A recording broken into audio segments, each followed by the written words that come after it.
What's up? It's AK Babyface. Subscribe to Supporting Icons for the latest boxing news. Andrei Ryabinsky, who is the promoter of Russian heavyweight Alexander Povetkin, and he believes that Anthony Joshua would be quite happy to face Alexander Povetkin next in a mega fight, and he's quite open to the idea of Povetkin fighting Joshua in England, in the UK, and if not, Russia or even America. And anyway, this is what Ryabinsky had to say. I believe that Joshua will follow and cooperate with the rules of the sanctioning bodies for the titles that he holds. I think every fighter has to fight the best to prove that he is the best. I see no reason why Joshua would not want to fight Povetkin as his next opponent. We're happy to make the fight in England, as both fighters have a lot of fans in England. There are many Russians that live in England, and many who will come to England for the fight. Yes, of course, it's possible to fight in Russia at the Ryabinsky Stadium, as it's been recently renovated. It's a legendary stadium. It has the capacity for a fight of this magnitude. Doing the fight in the USA is also an option. We have started discussing the fight. Anthony Joshua's promoter, Eddie Hearn, is a very respectful promoter. We consider him our partner, and we hope we can have a pleasant and efficient negotiation process. I believe that Povetkin is one of the best heavyweights in the world today. Joshua versus Povetkin being one of the most competitive fights in the division. It has to happen. So that was Andrei Ryabinsky's statement. Now, of course, the only way that Joshua can make it so Povetkin is not next would be for a unification fight for Undisputed against Deontay Wilder. But of course, as we know, Anthony Joshua, or Team Joshua even, from Eddie Hearn, put in an offer of a flat fee, $12.5 million. That's been confirmed, and that happened 2 weeks ago today. And they've heard nothing back. So clearly, Team Wilder not very keen on making the fight. I mean, if you were really desperate to become undisputed champion, then you would at least look at this and go, right, you know what, Eddie? No, go screw yourself. Not interested in that one. You need to pay me a whole lot more money, or counter it with a, we are willing to take the fight if you give us this amount. Because obviously Team Wilder can't offer anything. You know, they don't have like a 2 pennies to rub together. So they can just go back and say, look, you know, can we have 40%? And then negotiations will continue, because the opening offer is exactly that. It's an opening offer. And to not even respond is, first of all, disrespectful. And second of all, shows that he's not really keen on the fight. And if the fight does happen now, it can only be because it's for money. That's the only possibility. There's no other way around it. He's not that keen. All the build-up, all him talking, any logical person, anybody listening to this video who is logical will fully understand that Team Wilder just used Anthony Joshua's name for profile.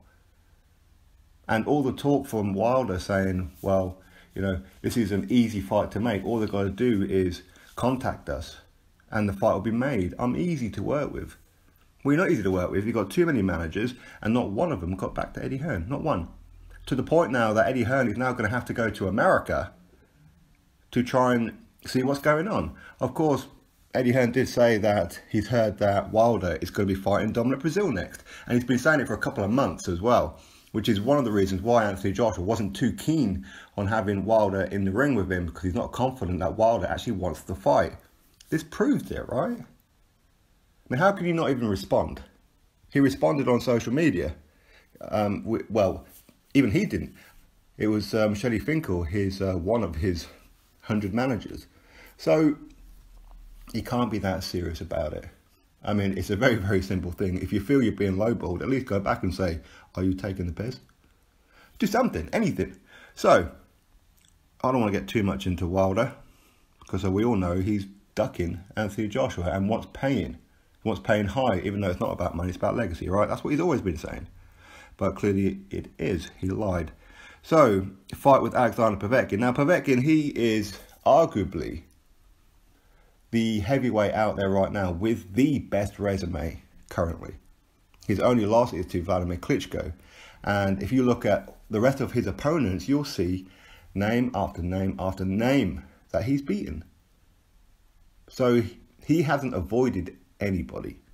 Deontay Wilder avoided Alexander Povetkin. This has been coming out lately when Wilder pulled out of the fight when Alexander Povetkin tested positive for their upcoming fight. Deontay Wilder was currently in Sheffield, United Kingdom training, and within the next day or so he was set to fly over to Russia and take on Alexander Povetkin. But Alexander Povetkin, he allegedly failed this PED test, the A sample, and before the B sample was even drawn, Wilder was on that plane running away. We know what Wilder's like, he's done it his entire career. So, as it turned out, Povetkin was innocent of that point. Now, was he innocent when he tested positive again for Stiverne? I don't know, that's something we're really going to have a look into. But either way, he was under the legal limit for this PED that he was taking, but Wilder pulled out the fight and the WBC backed him, even though the courts and everyone, even the WBC, cleared him of all charges. So the ban that he got for PED use was actually for Stiverne, not for Wilder. But a fight with Povetkin and Joshua is a huge fight. Yes, Joshua will be taking on the one guy that the other champion in Deontay Wilder avoided. So for Joshua to get the scalp of Alexander Povetkin is something phenomenal. Alexander Povetkin is one of the very few guys who beat Luis Ortiz as an amateur as well. So he's seen it all. He's been in with everybody. The only person that he lost to was Vladimir Klitschko, because Vladimir Klitschko was leaning all over him. And I remember a lot of people were picking Povetkin to beat Klitschko when they fought, but it was a very one-sided fight in favour of Klitschko. You know, he was holding, he was leaning all over him, throwing him around like a rag doll. And yeah, okay, he got away with it. He was doing a lot of illegal stuff. And I'm surprised, to be honest, that he got away with it, especially in Russia. But that is what it is. But he's an excellent fighter. He does look like he's on the decline over the last couple of fights.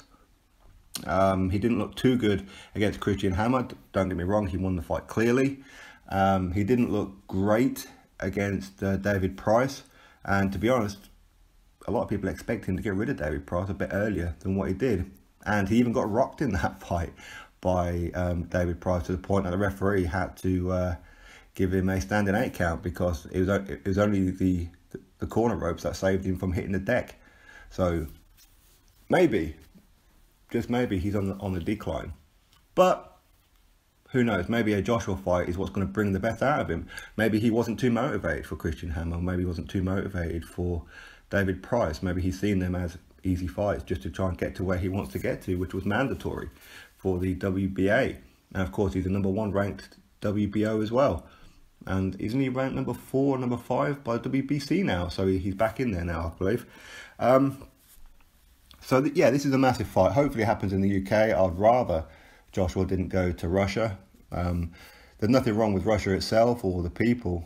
It's just that there's too many people that's gone in there clean and come out there with failing a PED test. Like, actually, you know what? We're not even going to get into it, because that would just be maybe a bit unfair, because obviously a lot of fighters go to Russia.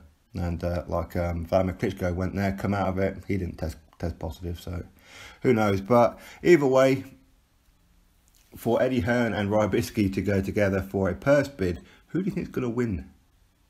Ryabinsky's going to win, of course. But he's saying that he's open for the UK. Now, at the minute, they have 30 days to negotiate, which is around about 2 weeks left now, I believe.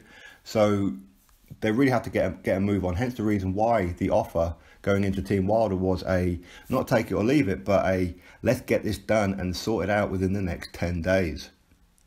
And it's now been 2 weeks. So because they've got a pressing matter with Povetkin, so Team Wilder just don't want a damn fight, whereas Povetkin's quite happy to take this fight now. And Anthony Joshua will probably earn more money against Povetkin than what he would against Deontay Wilder. That being, especially if it does go to Russia, if Ryabinsky wins the purse bid, because he would have to pay a hell of a lot of money to get it over there. And that's a hell of a lot more money in the back pocket of Anthony Joshua, of course. But ultimately, you have to wait and see. For me, I'm quite happy with the Joshua versus Povetkin fight. I think that'd be a great scalp for Anthony Joshua and a very, very dangerous fight. I do see Povetkin as a more dangerous fight for him than Deontay Wilder, purely because of the height difference and the skill set. That's why Joshua doesn't really look too good against shorter guys. I mean, of course, these guys are heavyweights. They are big, but they're not as big as maybe what Wilder is or Dominic Brazil and things like that, because he finds them guys easy, the taller guys, the shorter guys. He seems to get into trouble with a little bit, or struggles with a little bit more. I mean, look at Takam, Parker, Dillian White. So, anyway, that's what's going on right now. So, Andrei Ryabinsky has said that he believes Anthony Joshua will cooperate with the rules, and it is rules, that he must face Alexander Povetkin next. And they have a remaining 2 weeks to finalise that deal. So drop your thoughts below, click that thumbs up, subscribe. Catch you next video.